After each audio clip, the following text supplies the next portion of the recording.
be proud of who we are, not be ashamed. We're all the same. We're gonna make it real.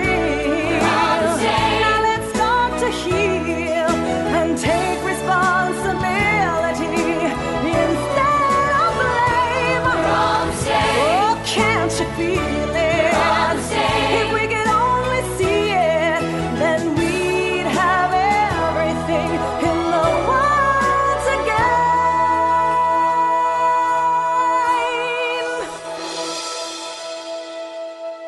'Cause we're all the same. We're all the same after all. We're all the same.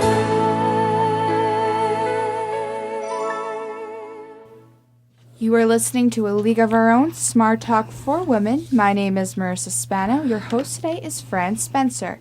And our guest is Sheira Brayer, creator of a program to empower young girls called Motivate, 8 Ways to Rock Your Own World. That's such a beautiful song. We're all the same. That's a song that you wrote. Yes. So now we were talking about Motivate as an acronym. So we're up to the T, which is tolerance. And this is a song that you play for that portion of your program. So talk to me a little bit about it.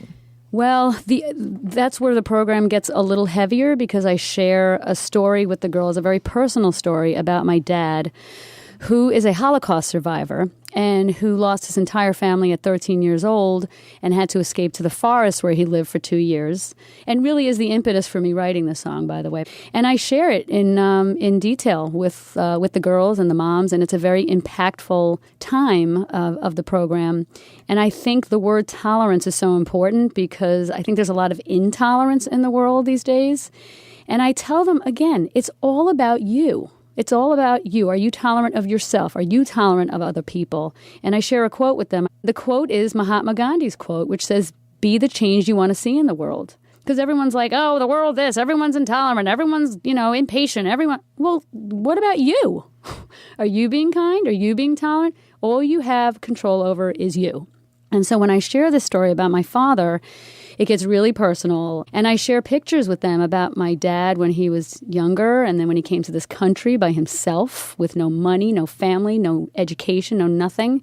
And he built his life up from scratch. And he's just a huge, huge, huge inspiration in my life. And I feel so blessed that I can share his story in such a way. And then I end it with, we're all the same. And everyone gets all kumbaya, like, everyone's like clapping and crying. It's a good moment because also when you talk from your own experience, you're talking about you've had to live, and he had to live the intolerance. Mm-hmm. So how do you go through that and still have an attitude of, okay, but this is a new moment. Mm-hmm. This is a new world. I can make it the way I want. And your father's strength was a great model for you. Absolutely. So intuition is the I. Now, this is a hard one because how do people trust that what they're really hearing in their head is intuition or the voice of fear? Very interesting that you say that because I just read an article about that exact topic. When you get that butterfly or whatever's going on, are you fearful or are you listening to your gut? And a really interesting, I'm actually going to promote her, even though she doesn't know who I am. Her name is Marie Forleo, and she has this thing called Marie TV. And she gets questions from all kinds of people, and she answers them on this little web-based television show that she does. And I think she's fantastic. And she answered that question, and she said, if you feel your body contracting, then you know that it's fear. It's all about what's going on in your body. If you feel yourself becoming more forward and open and expanded, then you know that you're onto something, that you're listening to your gut that's telling you to do something. I would say that's probably the first time I've ever heard a definition of that. Yeah.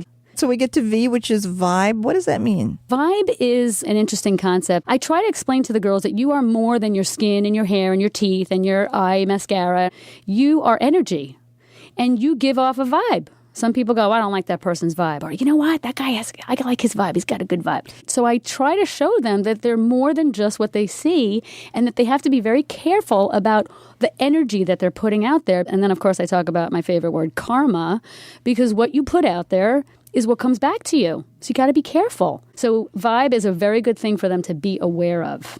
So A is attitude, you said. So how do you now that's everybody's got an attitude. That's right. And we kind of pride ourselves also here as New Yorkers that we have our edgy attitude, although we don't like it when somebody directs it towards us.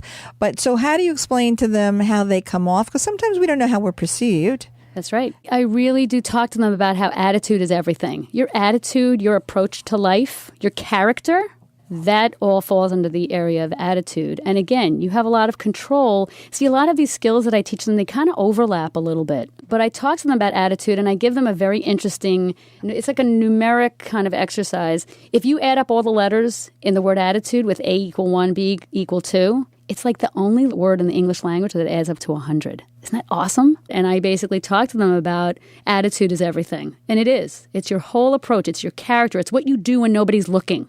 And so I give them examples and quotes and all that stuff. I say them, the quote is, attitude is 10% what happens to you and 90% how you respond to it. And that is the truth in life. That's a good perspective also. Now, this next one, the T is thankfulness. Mm-hmm. This is so important. And this to me is really a key also. So explain it. I literally talk to them about how most people tend to focus on what's not working in their lives. And if you do that, you're just going to be miserable. And if you can wake up every morning, and I actually have them write down 5 things that they're grateful for. And I'm like, besides your clothes and your jewelry and all that stuff, what are you thankful for? And it's a nice exercise because I say put it in your cell phone where you know you're going to see it every day. And so it's important to remind ourselves that we're here, and thank God we have our health if we have our health, and everything else you can figure out. But just be grateful for what you have. An attitude of gratitude I talk to them about. When you really start focusing on what's working in your life and what's wonderful, then you start to realize how thankful you can be by the fact that you have a friend. Mm-hmm. You have somebody who listens to you, or you have a parent who's supportive. Look around and you see a million things that are going well. E is expression. We're at the end of motivate. What does that mean? Expression. I talk to the girls about doing what makes you feel alive. Look, when I'm with them, I'd say to them, my passion is music and kids. That's what makes me feel alive. And I haven't had this journey very easily come to me where I'm always with kids and always doing my music. I've had to do other things. But in my heart, I always know that that's what makes me feel so alive. And I share with them, there's so many different things to do in the world. You could be a radio show host. You can be a motivational speaker. You can be a chemist. You could be a gardener.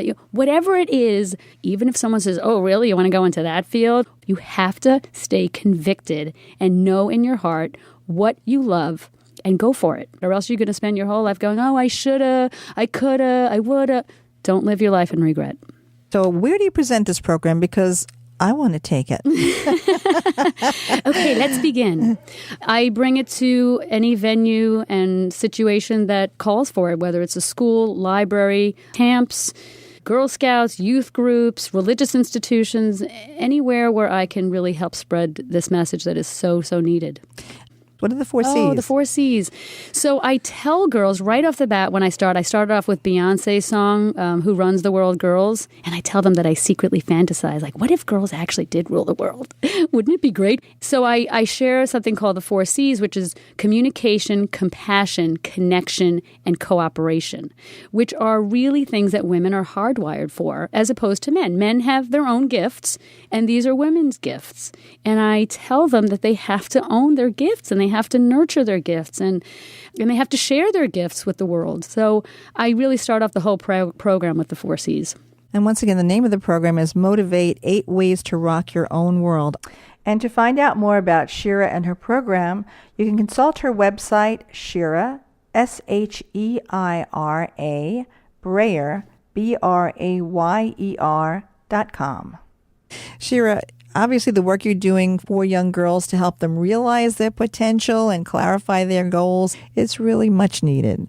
So thank you for joining us today. Thank you so much. It was a pleasure. And thank you for listening to A League of Our Own, Smart Talk for Women from the women of WRHU. We provide a forum for the issues important to women. You're listening to 88.7 FM, Radio Hofstra University.